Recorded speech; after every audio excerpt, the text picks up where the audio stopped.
लड़ाइयाँ तो एक रिश्ते की डेफिनेशन नहीं है। देखो, ये नहीं आप कह सकते कि अगर हस्बैंड वाइफ की लड़ाई हो रही है तो अच्छे कपल नहीं है। ये आई गेस नहीं कहा जा सकता, राइट?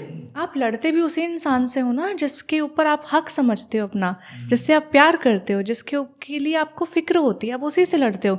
आप अनजान आदमी से जाके तो नहीं अपना माथा भिड़ाओगे। तो लड़ाई होनी ज़रूरी है, लेकिन लड़ाई की हद क्या है वो आपको पता होनी चाहिए। 6 महीने का रिलेशनशिप था, उसमें लड़ाइयाँ हुई कभी उस 6 महीने में? हाँ वही थोड़ी बहुत तो चलती रहती है। लड़ाइयाँ तो नोक झोंक होती है। हाँ, ऐसे नहीं हुआ कि मतलब एक दूसरे के बाल ही नोच रहे हो। नहीं, क्या ऐसा होता है नहीं ना, हुआ। लड़के के इमोशन, लड़के की मेंटालिटी टुवर्ड्स लड़की के फ्रेंड अलग होती है। तो जब हम पहली बार मिले, एक दूसरे को जानना शुरू किया, ये पोइट्री करती, मैं पोइट्री करता हूँ, मैं लिखता हूँ, ये लिखती हैं, तो काफ़ी चीज़ें मिलनी शुरू हुई, ख्यालात मिलने शुरू हुए। तो एक टाइम ऐसा आता है कि ये अपनी फील्ड में ग्रो कर रही है, मैं अपनी फील्ड में ग्रो कर रहा हूँ। तो फिर एक सवाल आता है कि इस शादी के बाद क्या होगा, कैसे रहेंगे, कैसे खाएंगे, कैसे ज़िंदगी को जिएंगे।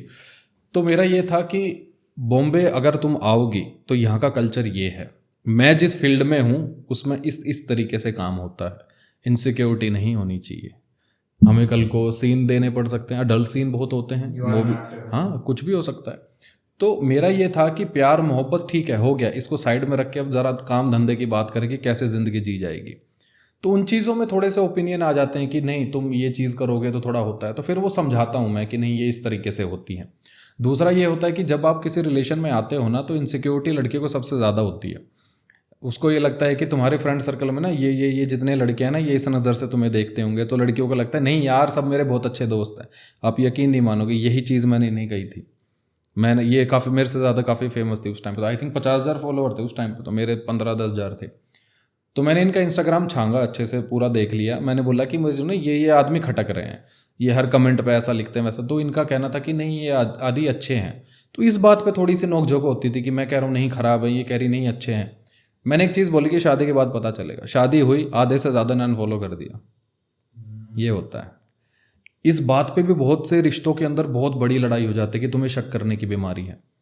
मैं हर लड़की को ये बात कहता हूँ कि एक लड़के को पता है कि सामने वाला लड़का आपको किस नज़र से देख रहा है। हाँ, शक करने की बीमारी हो सकती है, लेकिन कितनी हद तक, हद देखो। कोई लड़का नहीं चाहता कि उसकी माँ को, उसकी बहन को, उसकी वाइफ को कोई इंसान घूर के देखे।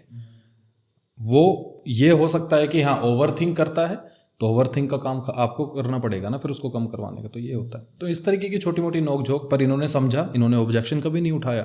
इन्होंने बोला चलो ठीक है देखते हैं, वो चीज़ें हुई। अब इन्होंने ज़िंदगी में गांठ मार लिया कि जो मैं बोलता हूँ ना कि ये इंसान सही नहीं, ये दूरी बना लेती हैं। क्योंकि मुझे पता है मर्द कैसा सोचता है और इन्हें पता है औरतें क्या सोचती हैं। तो ये एक हस्बैंड वाइफ की अंडरस्टैंडिंग है कि अगर लवली कह रही है एक लड़की के लिए कि आदित्य ये लड़की ना ठीक नहीं लग रही मेरे को, कुछ गड़बड़ मतलब नहीं है इंटेंशन सही, तो आप बिना बहस करे मान लो कि ठीक है, तूने कहा ठीक है। और लड़कों के लिए अगर आप कह रहे हो तो लवली समझ रही है कि अगर आदित्य बोल रहे हैं कि यार ये लड़का नहीं समझ में आ रहा, तो ठीक है, कुछ सोच के बोल रहे होंगे। यार वही छोटा सा एग्जांपल देता हूँ। हम मान लो मैं लड़का हूँ, कोई लड़की सामने से आए, बड़े प्यार से हाथ मिलाया, हेलो जी और खूब मजाक कर रही है, खूब हंस रही है पूरे दिन, और वाइफ देख रही है, गर्लफ्रेंड देख रही है कि ये बड़ा मस्ती में।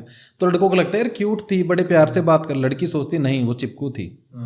इसमें फ़र्क होता है। ये लड़के समझ पाते हैं, हमें लगता है कि नहीं क्यूट थी, शायद मैं अच्छा लग रहा हूँ, वो हो जाता है। सेम चीज़ जब लड़के करते हैं कि भाई वो लड़का तुमसे ऐसे ऐसे, नहीं यार वो मुझे बड़ा क्यूट लगा। ये छोटी सी चीज़ें हैं जो किसी भी रिश्ते की शुरुआत और बाद में भी आएंगी। इसी में सबसे बड़े क्लैशेस हो जाते हैं। And there is a difference between getting frank और ओवर फ्रेंडली। हाँ, आपको पता ही नहीं लगता कि वो लाइन कब क्रॉस हुई है। मजाक करने की एक हद होती है। फ्रेंड्स होने ठीक है, बट अगर वो ओवर फ्रेंडली होने लगे, उस लाइन को क्रॉस करने लगे। बिल्कुल बिल्कुल, हर चीज़ की एक मर्यादा होती है। आप हर चीज़ अपने माँ बाप को जाके नहीं बता सकते हो, अपनी बॉडी के बारे में, अपनी थिंकिंग के बारे में, अपने डिज़ायर्स के बारे में। You can not tell your parents, you can not tell your brother and sisters. आप अपने सिबलिंग्स को नहीं बता सकते हो। तो देयर इज़ अ बाउंड्री। हर रिश्ते की बाउंड्री है। ये दोस्ती तो की नहीं भी है कि यार boundary ये है। माँ बाप पे हमने इनसे क्यों छुपाए। नहीं, देयर इज़ अ बाउंड्री। एक रिस्पेक्ट की लाइन होती है। ऐसे ही दोस्तों में भी एक मर्यादा होती है कि अगर ये दोस्त है मेरा, तो दोस्त की हद कहाँ तक है, ये मेरे अंदर कितना झांक सकता है, ये मेरे बारे में कितना बोल सकता है, ये किस हद तक मजाक कर सकता है, ये मेरे पेरेंट्स के बारे में कितना बोल सकता है, मेरे पार्टनर के बारे में कितना बोल सकता है। हर चीज़ की एक लाइन सेट होना ज़रूरी होता है, which is called your boundary. और हम दोनों में ना एक चीज़ है कि दुनिया की झमेलों की वजह से हम आपस में नहीं लड़ेंगे।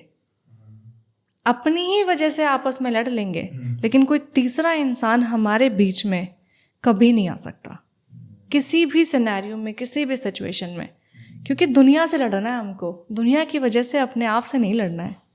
इसी पे एक बड़ी अच्छी लाइन याद आई कि सुंदरता के चक्कर में बहुत से लड़कों ने अपनी ज़िंदगी बर्बाद की है, सुंदर स्त्री को देख के, कि सुंदरता के चक्कर में बहुत से लड़कों ने अपनी ज़िंदगी में गलत औरतें ले आए, और बहुत सी औरतें पैसों के चक्कर में बहुत से गलत मर्द अपनी ज़िंदगी में ले आए। हाँ, होता है। तो ये बहुत ध्यान से समझने वाली चीज़ है। ये ठीक वही वाली बात है ना कि आदमी को चाहिए वो औरत जिसका कल अच्छा हो, बीता हुआ कल अच्छा हो, और औरत को वो आदमी चाहिए जिसका आने वाला कल अच्छा हो। तो सब कुछ ना कुछ ढूंढ ही रहे हैं एक दूसरे के अंदर। हमारा सवाल अब क्या आता है कि अगर ये नहीं हुआ तो समाज के लिखी लिखाई किताबें, परिवार या समाज के द्वारा पढ़ाई गई ज्ञान वाली बातें एक वक्त तक ही ठीक होती हैं। दौर बदल रहा है, समाज बदल रहा है, उसके साथ साथ सवाल भी लेके आने पड़ेंगे।